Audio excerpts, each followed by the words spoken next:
Hello and welcome. I do like starting on time. Um, and thank you so much for joining me. I'm very excited. I have obviously had to put it off a week. That was a really big decision. I had so many people very appreciative of the kind messages that I got for putting myself first. Not always an easy thing to do, but I want to thank you so much for joining me today. I also received quite a few emails of people that aren't able to attend at this time. There's so many different time zones I'm trying to accommodate. So I'll have to keep that in mind when I'm doing webinars. So we will be recording this and sending out to all of those people who were really interested in this topic, but are just not able to attend at this time, which is fine. But you are here with me. Thank you so much. We have, it's such a great topic, and I'm going to kind of cover it in a way that is for people, who perhaps are just starting out in this world of plant medicine, psychedelics, ayahuasca, things like that. And perhaps, or you might have experienced a little bit already, but you still have lots of questions. It's such a big growing world of this at the moment, and there is a lot of information out there. But then, like myself, when I first started out, where do you start? Where do you start knowing what information is the right information to get? So thank you so much for being here. Let me see my notes of what I wanted to make sure I said in the beginning.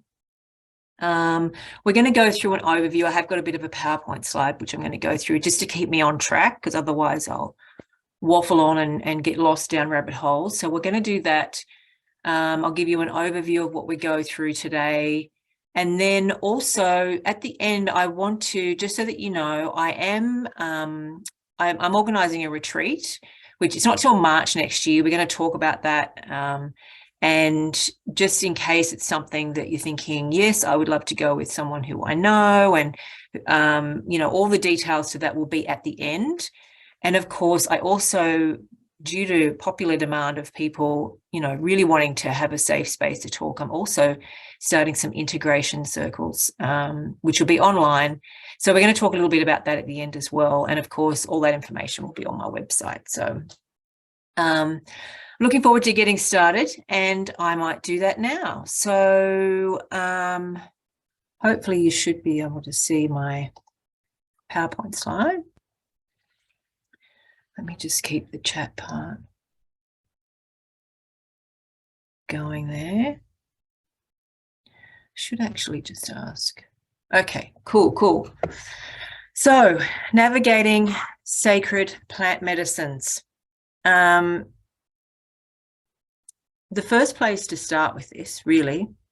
Okay, now the thing's not working. Oh, there we go. Phew. What are we covering today? Okay, so sacred plant medicine, what does this mean? So if you're new to this space and you're suddenly kind of looking into different things, you'll see different terminology about what's being used for this kind of this industry, I guess, is a way of putting it now. So we're just going to talk a little bit about what that means. We're going to talk about ayahuasca, the science, spirituality, and the brew, and what does all that mean? How ayahuasca helps you to treat trauma. And of course, the contraindications for ayahuasca use. So that's an important one. I've got some great slides that should be able to really help you on that. Psilocybin use and how this is different. Now, I don't go deeply into mushrooms and psilocybin, but I will just talk a little bit about that because it's good to know the differences. And then, of course, choosing your shaman or facilitator and what's the difference of that terminology as well. And then if you have any questions, of course, and then I'll talk about the program after that. Now, I probably should have gone through, I do this assumption thing that people know about Zoom these days, which I shouldn't do. But just so that you know, there should be a Q&A section. So if you do have questions that come up over time, pop them in there. I may not get to them immediately, but we will have a read through them in the Q&A section. Okay. And so we'll kick off. So sacred plant medicines. There's also the terminology of sacraments. You may have heard sacraments. There's a couple of there's a couple of reasons why we use the terminology of sacraments or sacred plant medicines, because I like to think that all plants have a medicinal purpose or value in some way, shape, or form. I mean, some of them are highly toxic, but even in the smallest amount, they can actually still be medicinal. So, plants are helping us, and we're consuming plants all the time in thousands of different ways, right down to our coffee bean or our tea leaves.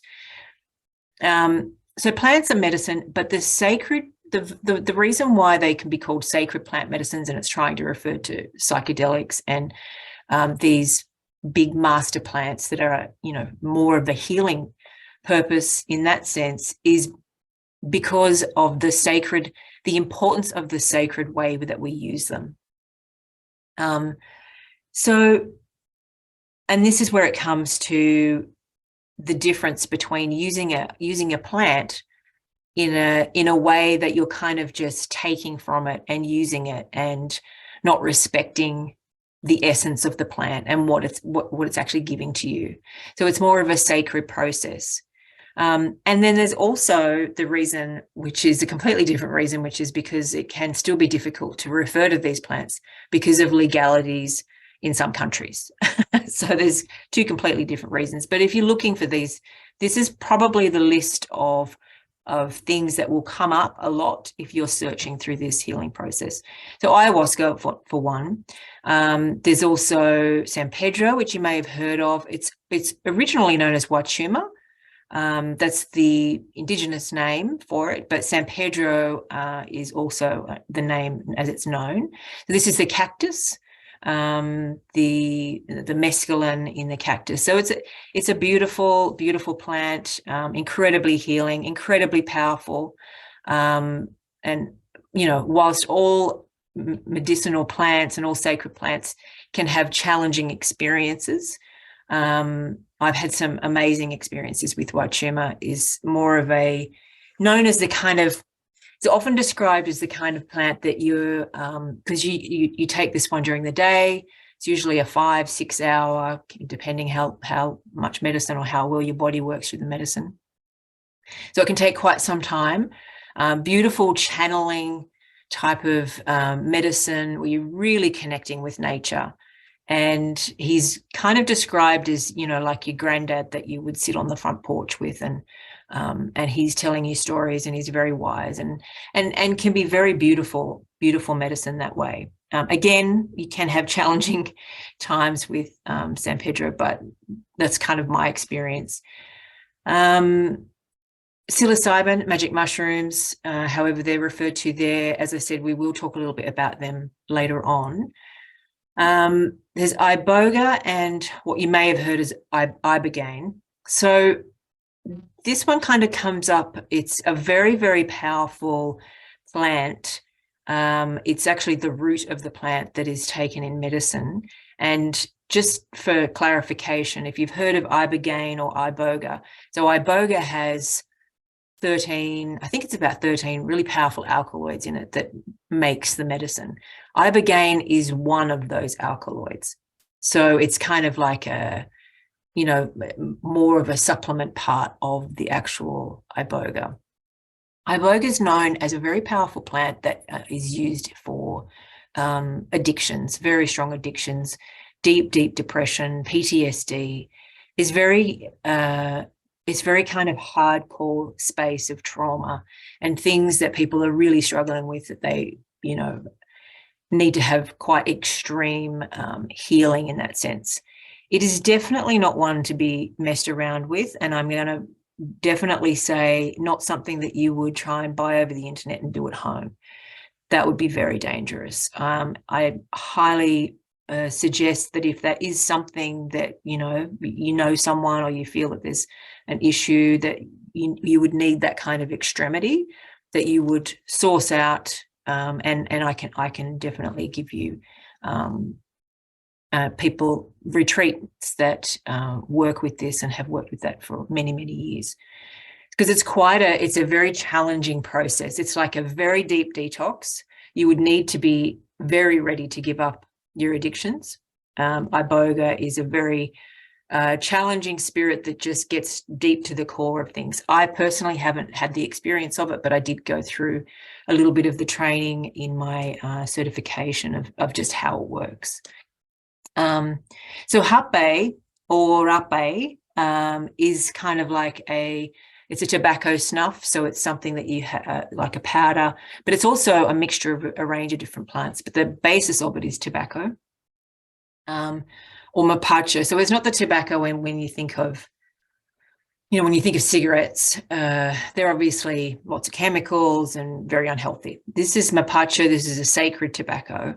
Very, very powerful, very sacred plant, cleansing, protective, and incredibly wise spirit. So hape is a version of a snuff, which is something that is probably the only thing recommended that you could kind of mix in an ayahuasca ceremony. If you're that way inclined and you wanted to, it's good for grounding and keeping you grounded in a ceremony. If you seem to be struggling with, not being present or not being in your body, sometimes that is used, depending on your ceremony and where you're at. Cannabis is actually, yes, a sacred plant, and it's really all about, this is where we'll go into it a little bit later on, the conversation around the difference between using a plant in a sacred way or using a plant in a way that you're just taking from it. Cannabis is a very powerful sacred plant. As many of you, what we've realized now is lots of healing properties. So again, it will depend on how you use it. Use her. She doesn't like being mixed with very many things. And whilst people have probably spoken about mixing her with different things, there's some payoff to that. Anyway, that's probably a whole nother webinar. And yes, I know I have Cambo and Bufo on there, which are frogs and they're not plants. But I just wanted to put those there because I am talking about things that are very well becoming more and more well known. And if you are diving into this kind of world of healing and plant medicines, you will actually hear of Cambo or Bufo. Now they're the venom of these frogs, and they're used in a detoxification process. Again, not something you would do at home by yourself. You would want very trained facilitators working with this process because they're very, very deep detox processes. So yeah, that's kind of the very brief version of those ones, but I just thought it was important to name them for you if you are new to this space. Okay, so let's talk about ayahuasca. I just want to check here for a minute. Okay, good. Let's talk about ayahuasca. In Quechua language, it's actually means vine of the spirits. She is a vine. That's her cut and what she looks like inside. We're going to talk about the science, the spirit, the brew, the ceremony, and how she helps you heal. Of course. No, I don't want to end webinar for all. Sorry. For some reason, now my PowerPoint's not working. I love technology. Oh, there we go. Okay, the science. Now, I have to say, the science isn't my favorite part, but I do think it's important when I know it is for some people, right? So I think especially for the purposes of knowing what you're getting into, when I was in my state of, I don't know where I'm going, I don't know what I'm doing, and I really needed to do something, and ayahuasca was the option for me. I didn't look into anything. I was just like, okay, I'm at the end of my rope, so I'll just sign me up. I didn't look into anything. But I mean, that's a bit about who I am, not necessarily my best point, but what I wished was that I actually had looked into it more and understood it more and learned the whole sort of integration process and the preparation process and studied it and really understood it, which is why I'm so wanting to do this for others. So as what this is really saying, I'm not going to go right into it, but just the basics of it so you do know how it works chemically for you. So you have the DMT component, which I'm sure you've heard of if you have looked into it a little bit. Now, the DMT is the chemical that is known for the visions and the accessing the different realms.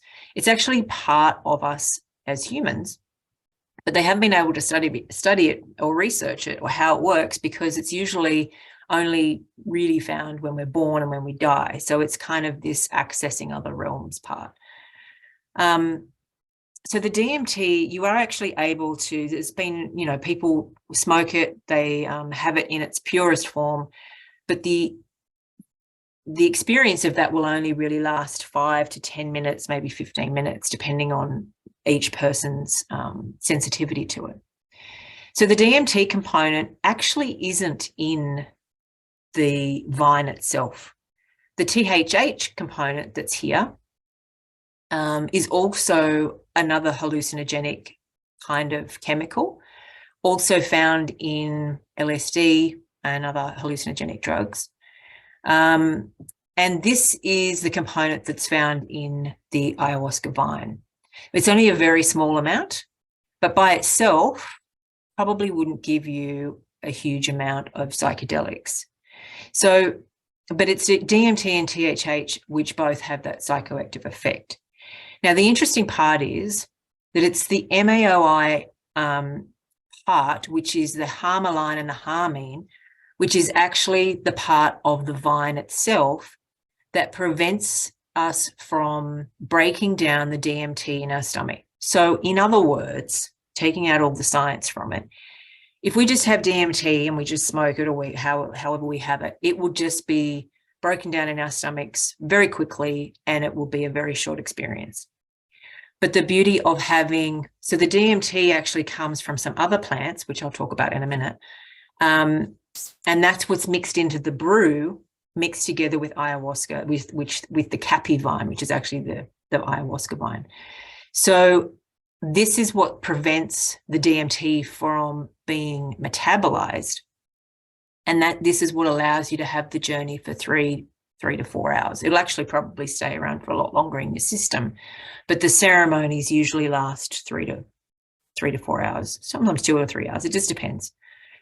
And this is also why it's very important that you don't eat beforehand, because whatever you have in your stomach is actually not going to get broken down because of the harmine and the harmaline and the MAOI inhibitors. So this is actually why you're not supposed to eat either, because it'll just make you feel sick and you'll just have this ceremony of just feeling blah.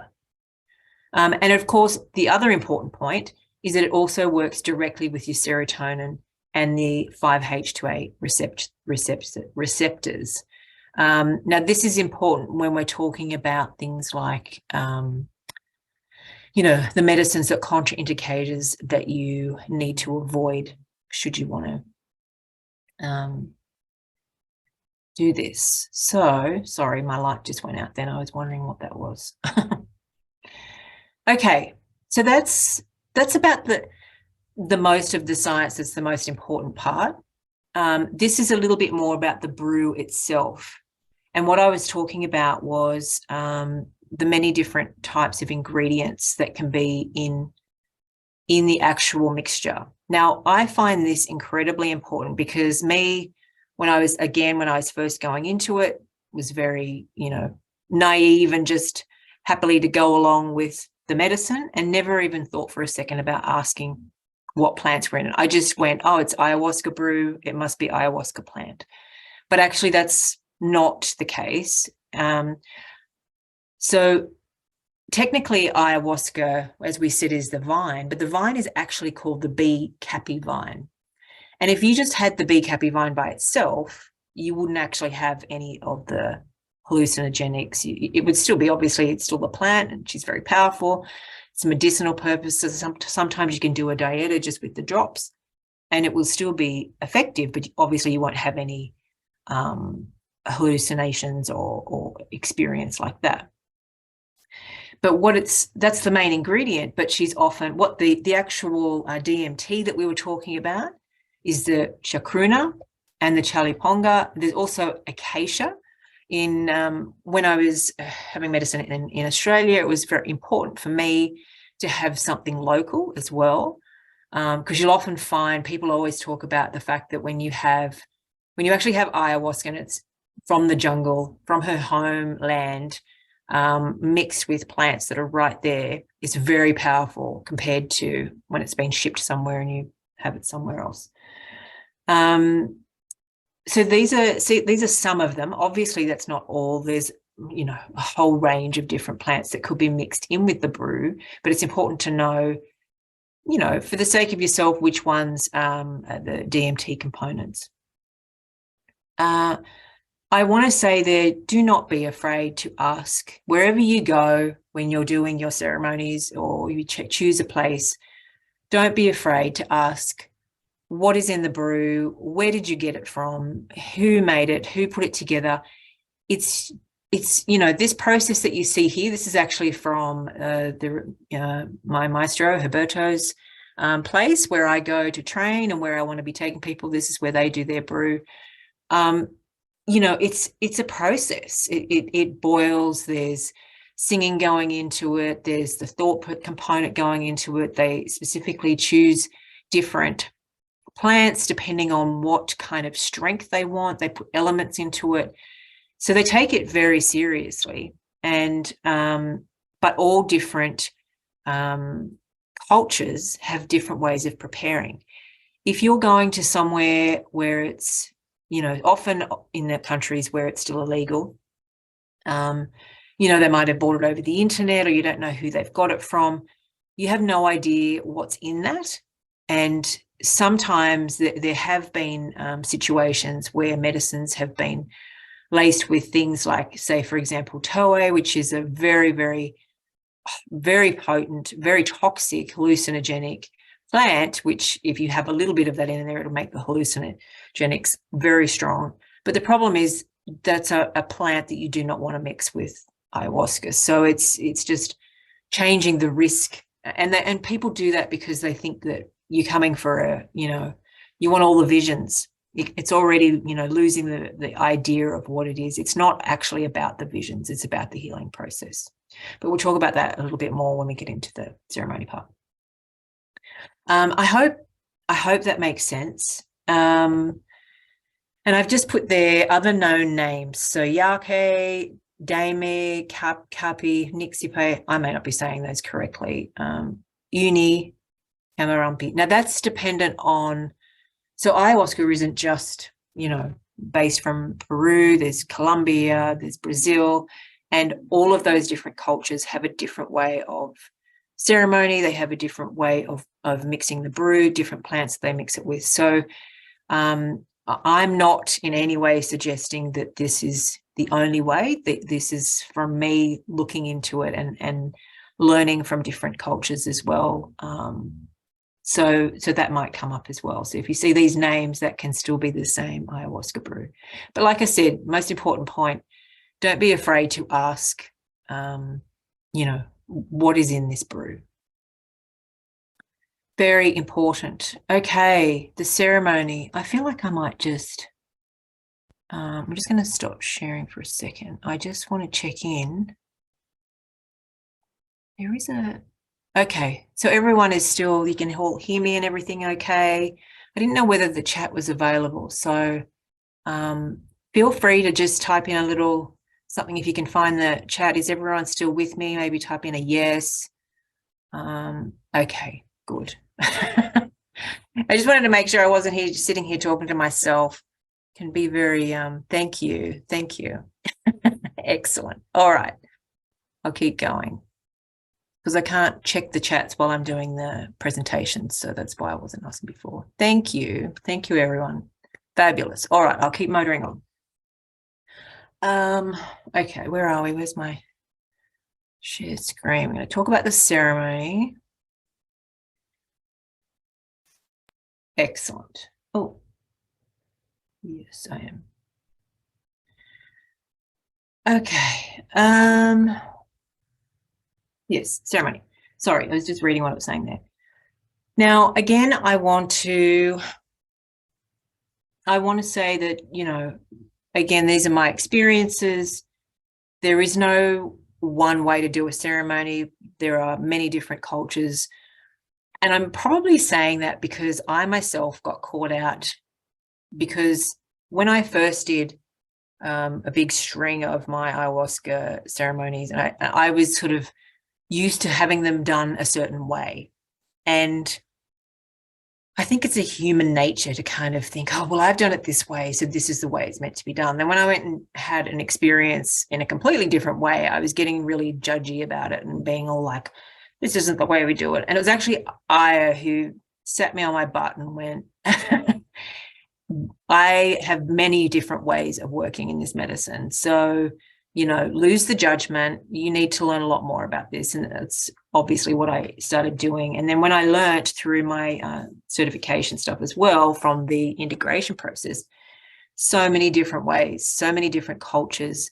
And what I mean by that is because when I was doing it, it's, in the dark, quiet, you're on your own little space and you don't talk to anyone, and it's very, the only noise is from purging and from whatever it is that noises are making. And then another one that I went to, people were getting up and dancing, and I was like, this is really strange. It really threw me. But that's actually a version of a whole nother culture, which was very interesting. So all I'm saying is there are different ways of doing things. But the most important is the sacredness of it.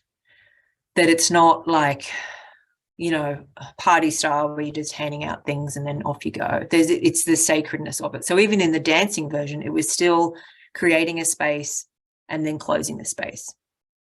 So the important thing with that is that in each ceremony, it's the role of, I'm going to say the shaman. We're going to talk about shaman and facilitators in a little bit. But the importance of the ceremony is that it is opened and that the sacredness is called in, the elements are called in, the safety of this space. And for me, it's also very important. What I'm learning through my training is that each person who is sitting in that circle or in that space is accounted for and named. Now, you may not hear that. That's something a shaman may do with intention. You might be, doing it with smoke. You might be singing it in a different language. There are many different ways for that to happen. So just because you don't hear your name being called doesn't mean you're not being protected. But what I'm saying is that's a very important part of that sacred safetiness of the ceremony. Something that not a lot of facilitators necessarily do. So that's one thing to keep in mind. Also, for the ceremony process, it's because it keeps the respect of the spirits. You have to remember, we're calling in the spirit world, okay? So even though we're all sitting in a circle, we drink from the cup, the shaman or whoever it is pouring what they believe is right for you. You might be, generally, like I said, generally, if you're having 1, 2, or 3 ceremonies, say you've gone to a retreat and you've signed up for 4 sessions or something, the first one is usually a diagnostics session. So it will be the time when the shaman will kind of try and determine how much medicine is the right amount for you. And that can be a spiritual thing. It can also be just seeing how it goes, because everyone will be sensitive to it in a different way. And it will also depend on how well you've prepared yourself. So if you have done all the preparation, stuck to the diet, have kind of a cleansing beforehand, at least a couple of weeks or so prior, then you're going to be much better off on that first one than if you've done no preparation at all and you've kind of rocked up and you're just going to take the medicine. It's liable that whole first ceremony is going to be a lot of cleansing for you. When a lot of people talk about, spending half of it on the toilet or just purging, or sometimes even just kind of falling asleep and not having anything happen, that isn't a sign that nothing's happening. It's a sign that basically the medicine has had to work deeply to do a cleanse first, which is why, it is important to do the diet. Anyway, sorry, I'm digressing, I should say. So that first one is kind of a diagnostics, and it will help you to really gauge, you know, how sensitive or not you might be. I've become very sensitive to it, but in the earlier days, I wasn't. And then I know some people who have been going for a very long time, usually men actually, maybe because the metabolism's different, who can have, you know, massive big cups, 2 cups, and still be walking to the toilet, whereas I probably wouldn't be able to use my legs. So it can be very different for people. And of course, this is also dependent on you and what you're actually bringing, what the energy is that you're bringing to that ceremony, as far as how much clearing and cleansing and how much work you are going to be doing. Now, to be honest, there is no checklist for how this would work. There is no, you know, amount of, I guess, not so much preparation. I mean, we can talk through a lot of things, which is why in the program that I've worked on, you know, we have 4 weeks of preparation. We do talk through a lot of stuff, as far as, you know, what to eat, what not to eat. Also, the mental preparation, I think, is very important. And also understanding really how ayahuasca is going to try and work with you. You know, there is no guidebook to that. I would be silly if I could say to you, this is how she'll work with you, because that she's a wise, you know, amazing conscious being who knows you better than you know you. And, you know, who knows what you have going on. So there isn't a checklist that I can give you to say how it will work. But in ceremony, the most important part is to keep that contained. So how it will normally go is, as everyone is sitting there after they've taken the medicine, there will be this kind of quiet space of about usually 45 minutes or so, where it takes for the medicine to kind of digest and be in your bloodstream and to start working. Then your shaman will start singing different Ikaros. The idea of the Ikaros, which are the songs specifically designed to sing to the plants. Now, one of the differences with shamans or facilitators or people who put on a ceremony and put on the old, I was going to say iPod with them, but that's a bit old, isn't it? You know, Spotify or whatever. The difference is the Ikaros are specifically songs that are singing to the plants, okay? Most of the time they're in their cultural language, like Shipibo, and which is an amazingly beautiful language that specifically, it sings to the plants in a way of beauty. It describes the shaman and his abilities. It asks the plants to come in. It asks the plants to heal. So you're actually in communion with the plant spirits and saying, I'm asking you to come in and heal these people, which is just what makes that cultural strength so much more powerful. So the plants are listening, and they're listening to the shaman because the shaman has done the work with the dietas that is bringing in the plants as allies. So these plants know the shaman. They have a relationship with the shaman. That's why it's important for that. So the plants come in because they respect the shaman, and then they do the work. So if you're having a ceremony like this, it's going to be a lot more powerful for you than if you're having a ceremony where you have people just singing nice songs. Now, that's very nice as well. I have experienced those sessions. They're very different for me personally. Again, because I can see what's going on energetically. If you've watched my YouTube from the summit, I was explaining how I have this ability to see the energy in the room. And when I went to the one that was facilitated with a kind of a song list, it was chaotic. Everyone was having a great time, as in feeling like, oh yeah, this is nice. We're kind of enjoying the singing, but the energies that I could see in the room that were out of control, and there was some people that were really in trouble, but I could see why, I was a participant, so I couldn't do anything. But the facilitator wasn't aware of any of that, and there was all sorts of things coming in the room. That was my one experience. I'm not saying that everyone's is like that. So, but that has made me very cautious of those kinds of things. And then, of course, it's the closing of the ceremony, which is just as important, okay? Because you're actually then asking the medicine to kind of come to an end. And if that, so you can still have a medicine come to an end. You can still be experiencing some ayahuasca or the medicine, afterwards, but at least the circle has closed, the ceremony has closed, so it will just be you kind of just allowing the medicine to drift off. And that is just as important because it's all the other things that have come in to visit.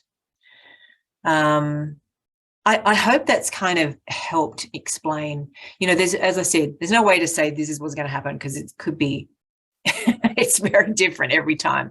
Every single person that comes into the ceremony is bringing their stuff with them, right? Which is why I always talk about the shaman being able to control all of that, or at least manage it, not control. The purging, etc.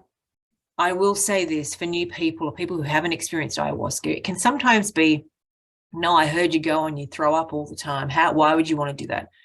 It's actually not the same as just vomiting from alcohol poisoning or something, right? Or food poisoning. It's not the same as that. That's why we call it purging. It's generally an energetic purge, not saying that you may not have stuff come up. It'll depend if you've had lots of water or things like that. But it's generally an energetic purge. And I'll be honest with you, from someone who has done a lot of purging, but also if I'm in a room and I'm hearing someone purging and they've finally let go of the idea that, oh, I don't want people to hear me, or how embarrassing, or I just don't want to be sick, or you have that human part of you saying, maybe I can hold it in. Do not hold it in. You want to purge. This is the energetic process that you want to get out. Ayahuasca has found something in you that it's time for it to go. I've had, like I was about to say, if I hear people purging, I'm cheering for them on the inside, not externally, but I'm like, yes, they're getting something out, and it actually feels really good. Now, for me, because I have done a lot of purging, I had a lot of entities to get rid of, and it can be quite uncomfortable, but I've had sessions where I was probably purging for probably 70% of the 3 hours, to the point where I thought I was going to tear something. It wasn't painful, but I thought my body probably can't handle this. And the interesting part was the next morning when you kind of go to clear out your bucket, there's actually nothing in my bucket. It was bizarre. So, that's purging. It's really an energetic process. And the more you kind of let go to that idea of this is what I'm here to do, is to let go and to get rid of things, the easier it is on you,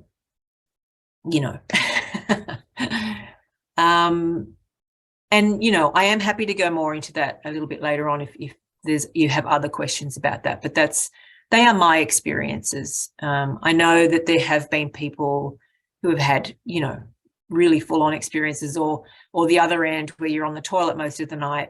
At the end of the day, whatever it is that you need to get rid of from your body, let it come out. Don't be embarrassed. It's it's the way the ceremony works. Okay, so what else did I have here? Let me see. I think sometimes it goes to sleep. Yeah, there we go. Shamans and facilitators. So this is a picture here of actually Maestro Herberto, who is my maestro. And I'll be honest, I am as skeptical as they come, especially from my experiences that I've had. And I now know that it was because I had to experience some real kind of shady people to know the difference. I am apparently signed up to learn the hard way the majority of my life. I don't know about you, but apparently that's the only way I learn things. And, whilst I've had some really good experiences with shamans and facilitators, I've had some really, really awful ones as well. And again, as I mentioned, this ability that I have to see things, which like I didn't know everyone else couldn't see, also means that I can see, if there's some energy in a shaman that isn't so good, if some dark energy there. And, this is the world of shamanism is incredible. It's very powerful. There's always that line of light and dark bumping up against each other. If you're coming from a civilization or a country or a community that is struggling for power and money, you can imagine it might be very difficult for them not to cross over that line and use things to gain power and money. So, for a shaman to stay in the light, they have to do a lot of hard work, because look around the world, it's easier to go to the other side for power and money, right? And that's always there. And especially in this spiritual world, because once you're able to see behind the veil and you understand, you have these allies. So with the world of a shaman, sorry, I'll stop going all over the place. The world of a shaman means that they need to do lots and lots of dietas. So the dieta is spending time with one plant. You don't eat very much. You often fast. You might go out into the jungle, spend many, many, months, days, weeks. For some, it's years. There's lots of things you're not allowed to do. So it's a very restrictive lifestyle while you're in training. And that's for the purposes of giving yourself to a plant, and then the plant offers you the medicine and they offer to work with you. So the more allies that a shaman has in their team, and that's not necessarily just plants, it could be a whole range of things. It's spirit animals, it's a lot of different people who have passed. So it's having those relationships with that whole spirit team, which will make a shaman more and more and more capable of doing different things. That's why people say don't mess with people who, are shamans, because you don't know who they've got on their spirit team ready to back them up. Now, that takes a lot of dedication and work and harmony and humbleness. So the most important thing is to stay humble, because the power is not for you as a human. The power is the power of all the plants that come through you and work through you. You are literally just a vessel. And it's the shaman who stays that way, who stays very humble to say, well, it's not me, it's the plants who are working through me. That's the difference between a shaman who is able to remove themselves from the process of healing, and that way the plants and all the other allies are activating and working through them to help you activate the healing in your body. I'm hoping that makes sense and I didn't make that too confusing. Because it's when the shaman, and when I say shaman, that's men and women, get into their ego about it, that's when you get into strife. And this is part of the problem with where this world, when I say world, I mean plant medicine world, is going, because there are so many people who are kind of going, oh, this looks cool. I want to be that person up the front serving the medicine. It looks like they're just pouring a cup and singing a few songs and, and that's it. But it's just not how it is. And then there's this kind of guru style that you feel like you need to worship them or you have to keep coming back. It's not the person who's doing it. Yes, they're respected for all the hard work that they're doing. But it's not necessarily them. And the right shaman doesn't actually want that glorification. They really don't. It makes them very uncomfortable, to be honest, because it's more ego that they have to fight to not be in that space. So, sorry, getting back to my story, I was very skeptical because of the experiences that I had had. I was really struggling to find someone to train with, and to complete, my healing and all the things that I had to get rid of, that I could trust, that I could sense wasn't in it just for their own kind of whatever. Yep, here's the cup and then off you go. And it was actually the plants that guided me to Herberto and the Yoshi Osho retreat. And the thing I love about it is that it's not run at all by any Westerners. It's just him and his family and his crew, and he's very passionate. He gives so much of his time. He barely has a day off, which I worry about because he really needs to have some time off with his family.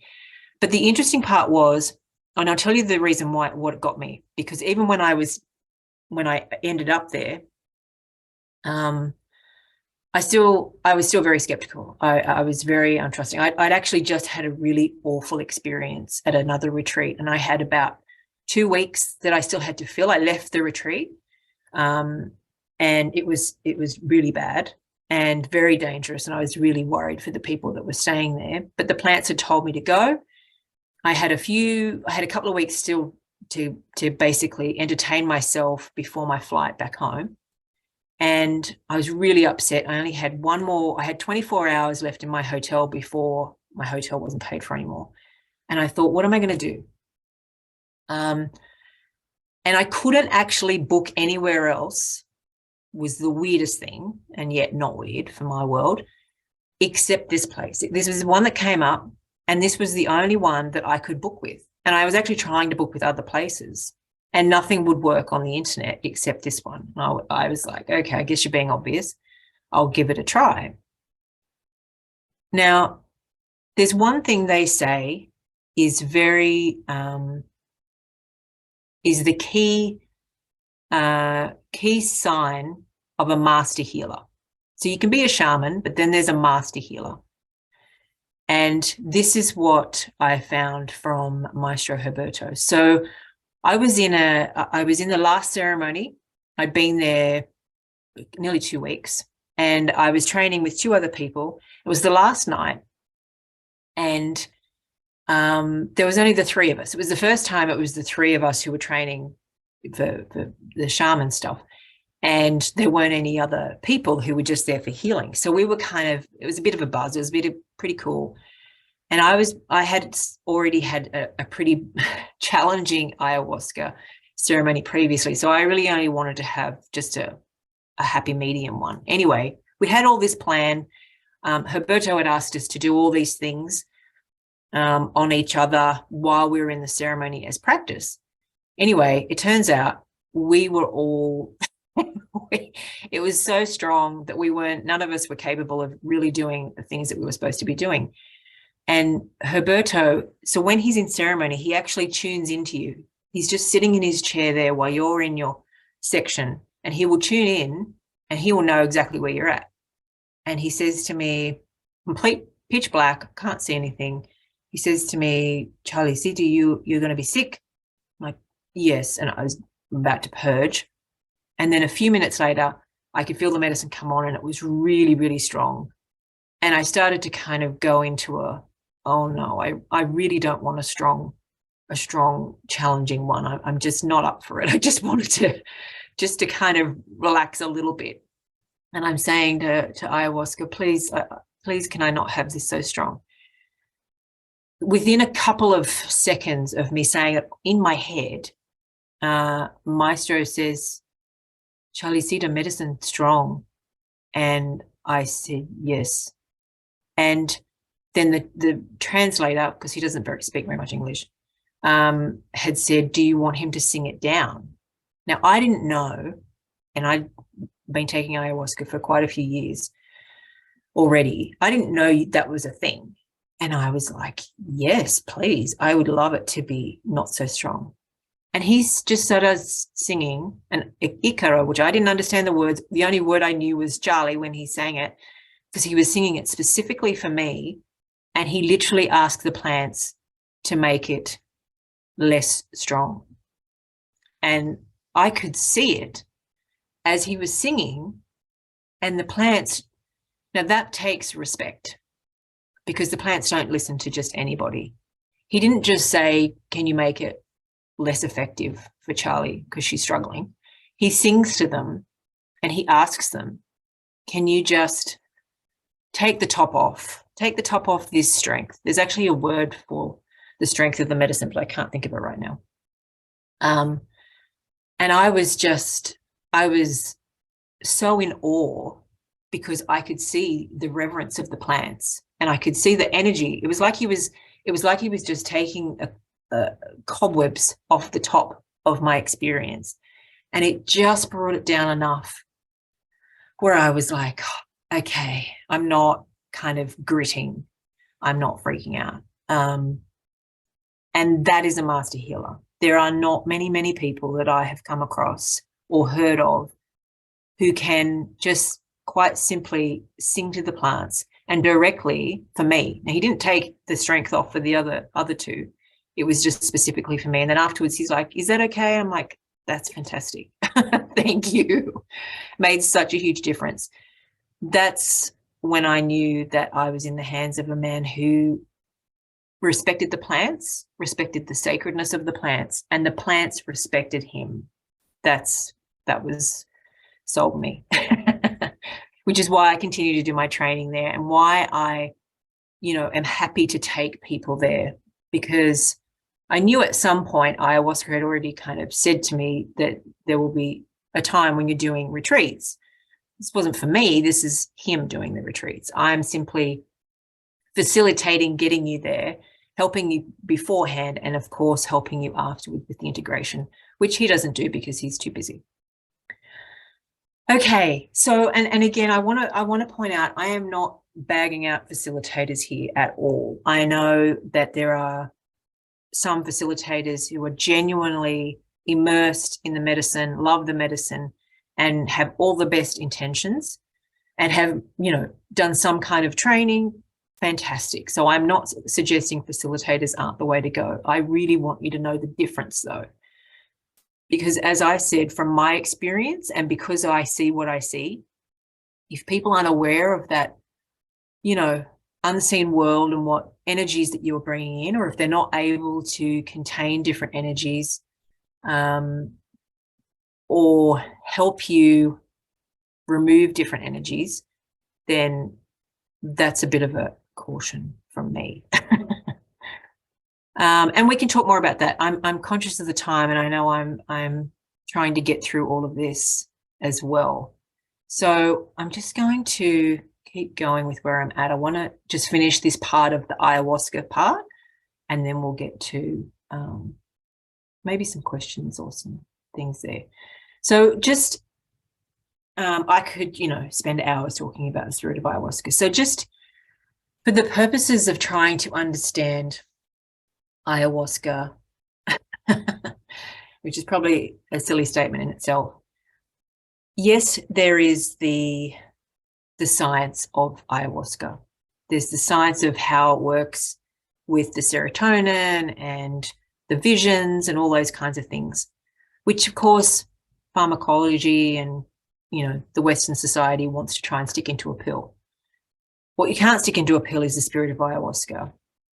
She is known in some cultures as a she. She is known in some cultures as a he. What I have learnt from Maestro is that technically in the spirit world, there aren't any genders at all, so it's kind of irrelevant. But it's okay. It's the reason why she is given those kind of she's and he's is because of the energy. She is known to have that very strong, motherly, grandmotherly even kind of energy about her that is, I know what's best for you, even if you don't agree with me. It's very big on love, huge amount of love, but can also be very direct. The idea of ayahuasca is that she doesn't mind going where nobody else wants to go. She doesn't mind. Well, she will go, say, for example, this is the best way to describe it. Say, for example, your intention is, I want to find my soul. I want to heal and find my soulmate. I know that I haven't been able to find my soulmate because, I have bad relationship patterns and I don't seem to be able to get out of these relationship patterns. So I need to heal and find my soulmate. This is your intention. In our human form, and because our brain loves to control how things happen, we might have this idea that, perhaps there'll be a little bit of a healing process. It'll show you something, and then there'll be this, image of your soulmate. Go here, and this is where you'll find it. That's not how ayahuasca works.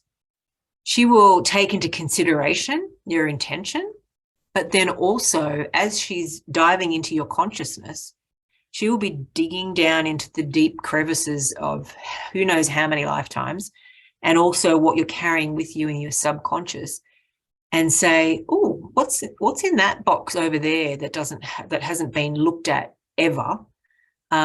Let's crack that open, because I'm thinking this has something to do with why, you have this unhealed wound or these patterns. And she will open them up, and with joy, regardless of what's in there, what you might think is in there, with joy, she will be excited at the fact that, great, let's get rid of this. Let's just process this and purge it and get it out. And I'm going to show you why there's no reason to hang on to this anymore. Now, sometimes people assume that it's like, I'm going to have to go through all my old trauma again. And I want to say I can assure you that's not the way it is. It's probably a bold statement to make when it comes to ayahuasca. But what I mean by that is it's not about reliving old trauma. It's about taking you to a space where you can view it differently. Now, I had a lot of old trauma to go through, to unpack, I guess, but I didn't relive any of it. I didn't view it as though I was in it and having it happen to me again.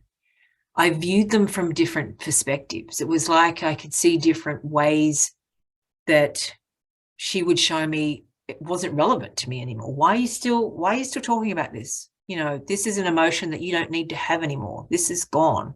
Look at the lessons you got from it. Or a perspective of, an eagle view of the whole process, which kind of helps you look at things from a different angle and go, oh, wow, okay, I can see why that person did that, because all this actual horrible stuff happened to them and they don't know any different. All this kind of release happens. All these emotions come up. Often the purging part that we were talking about before is old guilt, old shame. I did a lot of crying. I did a lot of ancestral crying. I would be crying sometimes, and it's like I was in my body crying, but I knew that it wasn't my tears. It was like my grandmother's tears and my dad's tears and this whole line of family tears that they weren't allowed to cry, or they didn't let go. So by me releasing all of this crying and all of this, and I could sense she was showing me while I'm crying why I was crying. It was just layers and layers and layers of grief and shame. So by releasing all that, I didn't have to know what the shame was about or what the story was behind that. All I knew was that I was releasing it and I could feel it, which felt amazing. And was also then able to see the release from my ancestors when that was happening. I guess, obviously, I can only speak of my own experiences. I have heard other people's stories, but, they're not always for me to say. But the idea of ayahuasca and why she's so powerful is because she sees things in such a wise way, and she knows your limitations more than you do. She has more faith in us. She'll, be spending time. As soon as you hit the button that says, I'm going to go and do this, she's already working on you. She'll be preparing you somehow for that first session so that she can go, okay, what are we going to work on here? And, like I said, she'll take your intentions into consideration. But, as I said, if your idea is a soulmate and you have a lot of work to do on yourself and how you love yourself and how how your heart might be damaged or what patterns you have, then you got to work on that first, because there's no point showing you your soulmate because you wouldn't see them. Your frequency is not aligned. So that's why she's known to work on this very, very deep level, because it's on the stuff that you don't even know you need to release. There's just so many things I could say about how she heals, and obviously all my own stories. I do plan on having some more content around some of my own experiences, because I think that would help people to really understand how she works as well. And, you know, I get that there is a bit of fear, especially if you have entities, there will be fear involved. So that's probably a whole nother webinar that I need to do on entities and experiencing that with ayahuasca, because because ayahuasca brings them to the surface, which is where some purging comes in, and where you can have some challenging times, because they will want you to be afraid and to not purge so that they don't come out. Like I said, that's a whole nother big topic that I will go into, but probably not today. So yeah, I'll put that down as a footnote. Okay, what's the time? All right, we need to keep going. This is the very important part. Okay, so I will get to some questions soon. So I'm just going to put it out there. I stole this with permission, actually, from Ben Malcolm. He's known as the Spirit Pharmacist, spiritpharmacist.com. He was one of my teachers in the certification process that I went through. This is probably the most helpful contraindications with ayahuasca. If you are on any medications, going back to that part about the SSRIs and the serotonin and things like that, or what are the things that do not mix with ayahuasca. So if you are taking any of these, or if any of these are things that would be regular to you, then you would need to have time off of them. Obviously, some of them are tricky. So because I guess things like lithium, I know some of them are really big ones to come off. So you would need to weigh up how that is possible. So, for example, some of the mental health conditions like schizophrenia, bipolar is also known as something that may not be, depending on the severity, may not be an ideal, ayahuasca may not be an ideal way for you.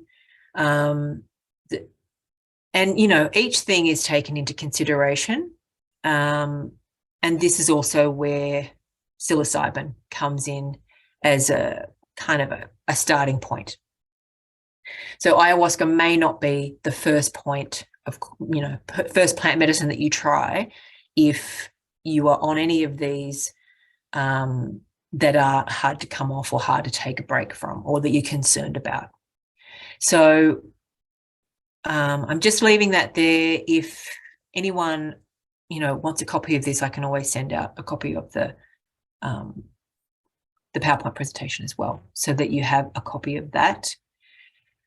I'm not going to go through all of them because I probably can't even say half of them, but I just put it there so that you can have a look through them as things that don't mix well with ayahuasca. For various reasons, it's to do with heart and blood pressure, to be honest, most of it. The other one I have here is another one that Spirit Pharmacist I borrowed. So it's a little bit confusing, but it's really meant to just be anything in the red, right? Obviously, you would not use. So over here, you go for the SSRIs. This is ayahuasca.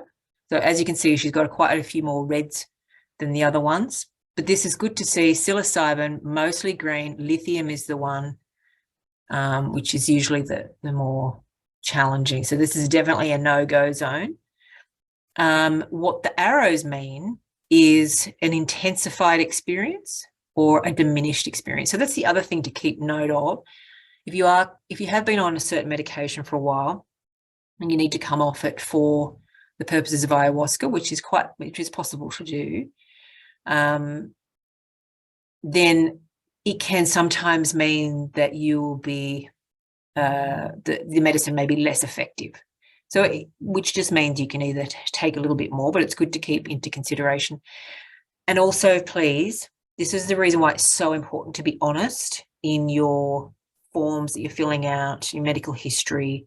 Really important for the person who is leading you and trying to keep you safe to know exactly what's on there. Because sometimes people don't want to say it because they don't want to not have the medicine, but that's just putting yourself at so much risk, and really not fair of the people, of the shamans and the facilitators who are trying to take care of you. So, it's just not worth it, to be honest. And there are ways around it. Like I said, this is why psilocybin is a good option, because as you can see there, psilocybin there's not very many things except for the lithium. Okay, fabulous. What did I come up to next? Mushrooms. All right, I'm just going to take a little pause there for a second. Now, I know I said I'd have questions soon, but were there any major questions so far from what I've said? Am I making sense? Maybe I just need some validation that I'm making sense. My difficulty is not talking too much and going off track, because I do have lots of things and lots of stories to share. Thanks, Warren. Thank you. I'm glad I'm making sense. It is one of my favorite topics. So that's really good. I appreciate that. All right. So if we don't have any major questions, I'm going to keep going. Thank you. That's great. Awesome. Fabulous. All right. I'm going to keep going because I'm conscious of time. Okay. Mushrooms and psilocybin. So what do I want to say about mushrooms? First of all, I absolutely adore mushroom spirits. They are just divine. I love them. Psilocybin is, now, if you're anything like me, I did experiment. I'm not, experiment. I probably did more than experiment with drugs. I never really did the psilocybin thing as a, party style. It just never was a thing for me. But I know that for some people who did, that it's very difficult for them to think of mushrooms as a now helpful healing, kind of component. Sorry, I realize I'm not sharing my screen. There we go. So what I'm going to say is I'm going to refer back to this sacred ceremonial process. There is such a huge, huge difference between taking mushrooms, at a band with a few beers and going into party mode. Why? Well, because you're not being respectful of the mushroom spirit. Now, whether it's their size or whether it's the idea that, they're little mushrooms, what do they care? Well, that's if you haven't experienced mushrooms in their greatness, when you actually do respect the spirit, because they are amazing. They're very powerful healers. They have the wisdom of the earth. I mean, if you want to be any more grounded and any more understanding of the divinity of the earth and all of the spirits amongst the earth, if you've seen any of the documentaries, mushrooms are connected to everything. Like they are amazing in themselves. Well, the wisdom that goes with mushrooms is incredible. And they are, if ayahuasca just sounds too big for you right now, or if there's contraindications that you're not ready to deal with, or this first kind of, you've never experienced hallucinogenics or anything like that, and you're just a little bit cautious, psilocybin is definitely a fantastic place to start. I will also say this, if you do have certain mental health conditions that you're a little bit cautious of. My example is that my husband actually has OCD, although he's probably on the end of it now, where he's really, really good with it. He used to have it quite intensely. And because I did ayahuasca, it was kind of like, oh, well, I'll do that with you. Well, that wasn't such a great idea. Like I said, I didn't do any research. We didn't look into it. We just dove in. And, you know, his experience with ayahuasca was very different to mine. He was quite, you know, it was really tough for him. I mean, my challenges were different, but I was in my healing challenges. His challenges were because of the way his brain processed things, which was very different. Because the serotonin in someone with OCD is very different to a brain that doesn't have OCD, right? So that the serotonin is compromised. So that's going to have a very different effect.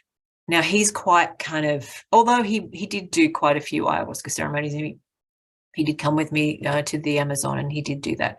But again, he's quite kind of, I'm not quite sure I'll do that again, which is fine. But if we'd have kind of planned it, and if I knew what I knew now, you know, hindsight being is what it is, we would have probably started him on psilocybin first to help with that understanding of, you know, hallucinations and how the mind works in that kind of space, because it can be quite, if you've never experienced it before, daunting. So that's kind of a good example of where psilocybin sits. Obviously, there's a whole range of different mushrooms, and I'm not going to go into all that.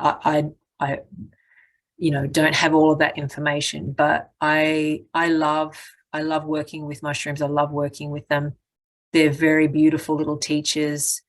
You can have lots of fun with them. And again, you set the intentions, you do it in a sacred ceremonial way, and they will fully be as respectful as you are to them. I like to think of everything as a friendship. What I've found since being on this journey is that rather than assuming that all of this is, you know, silly and nothing really has any kind of consciousness or spirit, if I just assume everything has a spirit, like, you know, I have lemon in my hot water or lemon in my water, and I can thank the lemon, you know, in a second of making it and be like, you know, I appreciate what you're doing for my body. That's actually going to have a major different effect on me. And I feel it, and it has, rather than just taking from something and not appreciating something. And I'm using that as a small example, but that's the bigger example of that is going into these things, building a relationship. And that's the difference that these ceremonies and the healing powers of these plants can make. If you go into it, rather than assuming that our hierarchy is that we're humans and, you know, we're just going to take from this plant and heal us, rather than saying, I would love a reciprocal relationship with you, you know, what can I do to honor that? And how can you help me? Then it's going to be a completely different experience. That's what I have learned. Again, learning the hard way. But, you know, like I said, apparently that's my thing. Okay, so what else have we got? Mushrooms, I think. Questions. Okay, so, let me check. It looks like we do have a question there. I can't do the question thing. If I don't want to take ayahuasca, could psilocybin also include the subconscious and ancestor effects? Absolutely. Yes, absolutely.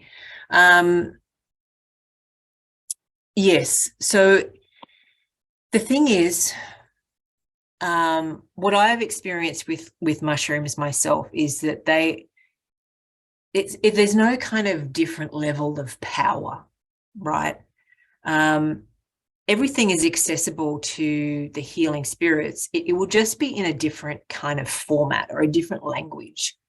So, you know, and your ancestor wisdom can be accessed without plant medicine, right? So absolutely, if your intention with the mushrooms, if you, you know, are doing a ceremony with mushrooms and you want to set a intention to heal your ancestral traumas or even meet your ancestors, that can absolutely happen because they have the same access to the spirit world that the other plants do. You know, and their way of doing things is a little different than ayahuasca. I guess there probably really isn't a good way of explaining why it's different. It could just depend on what's blocking you. Ayahuasca is more about what's blocking you. She really wants you to be clear and free from the things that are blocking you. And mushrooms, what in my experience, are more likely to point out things that are blocking you and show you things that are blocking you, rather than taking you there and just diving in and you figure it out that way, which is kind of more the ayahuasca way of doing things, if that makes sense. But yes, absolutely, in answer to your question, you can still do incredibly deep work with mushrooms. Thank you. That's a great question. Okay, we got any more? Just making sure I'm a heavy body load with mushrooms. Warren, so do you experience a heavy body load with mushrooms? Sorry, I just realized I was whispering to myself. I think, do you mean as in that physical feeling? So what I have noticed personally, I have heard that some people feel it very much in their body, and thanks for bringing that up, Warren, because that can be the difference. It's more of a physical experience. But I have found that if I fast for a little bit, not everyone does that. Mushrooms aren't quite as fussy with what you're eating. But I have found, just from working it out myself, that if I skip a meal or have mushrooms on an empty stomach, or actually mixing mushrooms with some cacao, works really well. And I don't get any of the nausea. I don't get any of that. I'll still feel the mushrooms in my body when they've appeared, when they kind of, you know, oh, hello, we're here. I will feel that in my body a lot more, well, a lot differently than I do with ayahuasca. Ayahuasca is a lot more, you'll feel her and then you kind of, you know, out of your body. But yes, I do feel that. But I haven't felt it in a way that's been difficult. But again, I have heard of people who have experienced in their body quite differently. I hope that answers the question of what you were talking about. Yeah, cool. And yes, Jocelyn, the divinity of the stars. Absolutely. Excellent. Okay, so if you do get other questions before I finished, feel free just to pop them in there. Yeah, cacao. So it's a great one. I like mixing it with. And the other little tip, Warren, is a little bit of lemon juice in the mushrooms, just a little bit, actually activates them quicker. So you're not waiting quite so long. Usually only takes about 15 minutes then with cacao, and it's really cool. Just a little tip. Okay, so what I wanted to talk to you about is the Layers of Healing program for 2024. So I'm hoping that, you know, with this kind of information of understanding the process a little more, what I wanted to do, so as I mentioned in a couple of my emails before, I'm actually leaving July for 3 months to do much more of my training. It will be quite intense. But I really wanted to be able to offer everyone the opportunity to come back with me in March to actually attend this beautiful place, which I just feel like is a hidden gem. So I will mention Ikaros gets a little bit of a bad rap with places. And I'll say it's mostly because there's so much tourism there. The way that some retreats are run can be a little bit dangerous, and I say that from an energetic point of view. It's because it's difficult for the local people to really kind of, you know, not take that idea that Westerners are coming in and taking medicine and then just leaving. Now, I know that's a big generalization, but I have heard this a lot, that Ikaros isn't one of the best places to have retreats. So I'm saying this to you because, yes, I am aware of that. And whilst this is said to be, you need to go to Ikaros to get here, this is actually an hour into the jungle. You are incredibly in the jungle. And yeah, you wouldn't be able to find your way back if you wanted to leave. We get full transport there and back. And you were literally, yeah, in the middle of in the Amazon jungle. It's far away from Ikaros. A beautiful place. And as I said, it's run by Maestro Herberto himself and his family. Now, what I wanted to show you, I'm not even on the share screen. You're staring at me. I'm sorry. Silly me. Okay, what I wanted to show you though, actually, I will show you. Oh, let me just stop doing this. Hang on. I wanted to show you the different one I have, which I'll send out to everyone. It's a bit about the program, who this program is for. I am calling to people who are ready to do the work. Okay, I want to kind of say to people, this isn't, oh, I'm just going to try a bit of ayahuasca and see what all the fuss is about. I think that there are plenty of places out there where you could go and do that if that's what you want to do. I want to help people who are really ready to dive into their healing. They know they've got some stuff that they still need to deal with, and they want to be with safe people. And like I said, it took me a long time to find Maestro Herberto. So that's why I'm putting this together. Now that I've done the training on the integration process, obviously I'm a coach myself, which I've been coaching for over 20 odd years, behaviorally and all sorts of different things. So that for me is, I do that naturally. But also because I have the experience of knowing what preparation you need to do, what's really important and what's, maybe not so important, because there's a lot of different words out there as to what you have to do and what you don't have to do. So this program, there are 11 spots. At first, I actually thought there was only 8, but what I found out is that they have built some more bungalows or tambos. And there's actually now 11 spots, which is fantastic.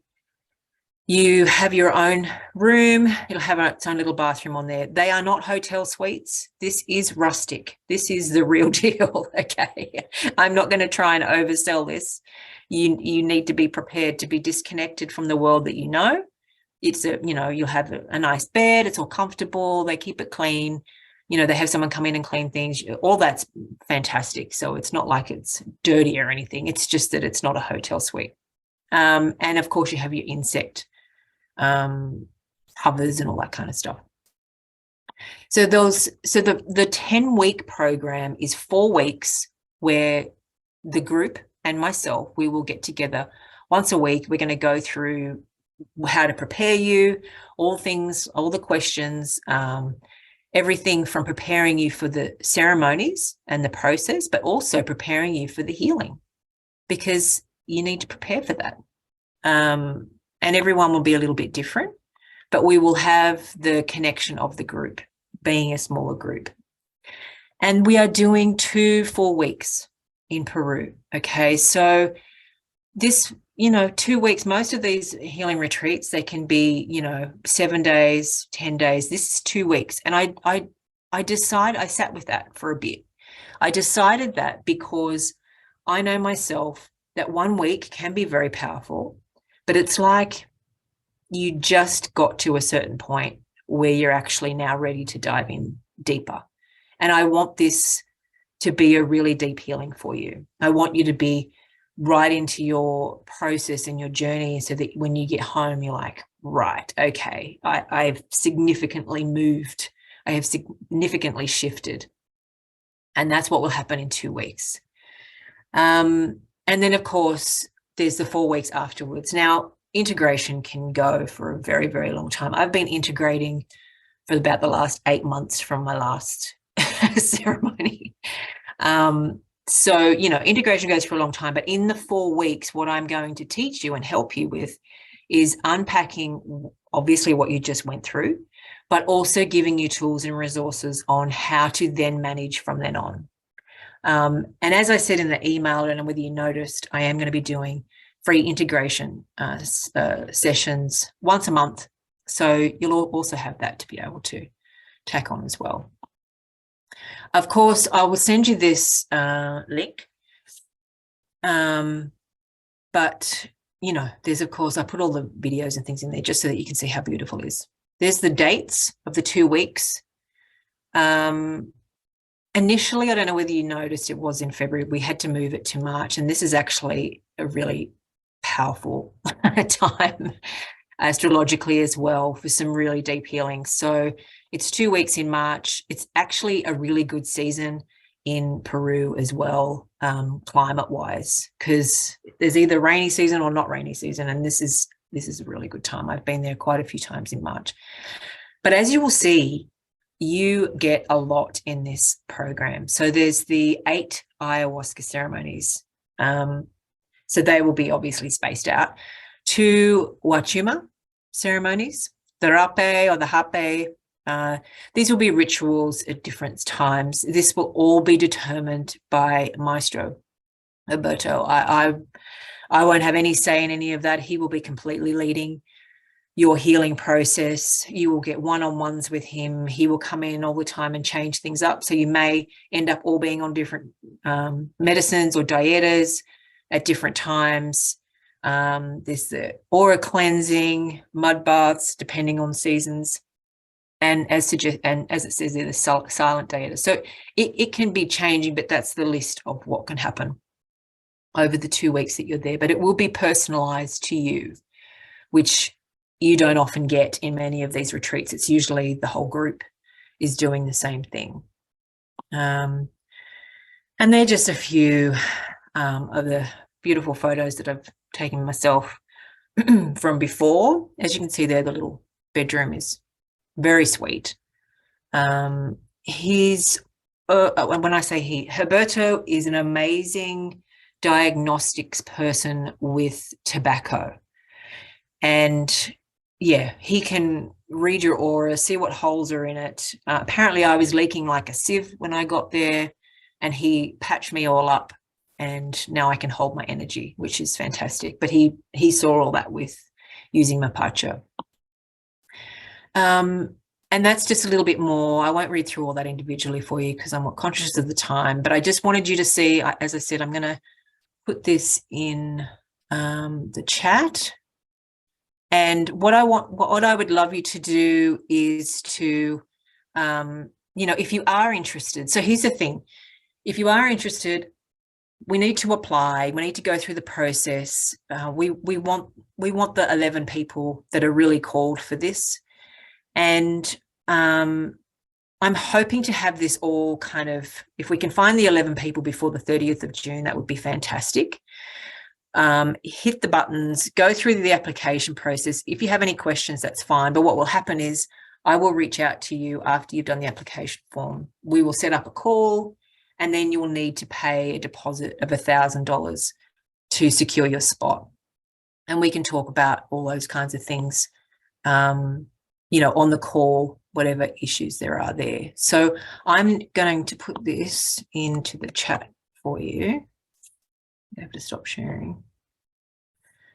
I don't know why I can't see the chat without a share button, but anyway. Oh, there you go. Thanks, Jocelyn.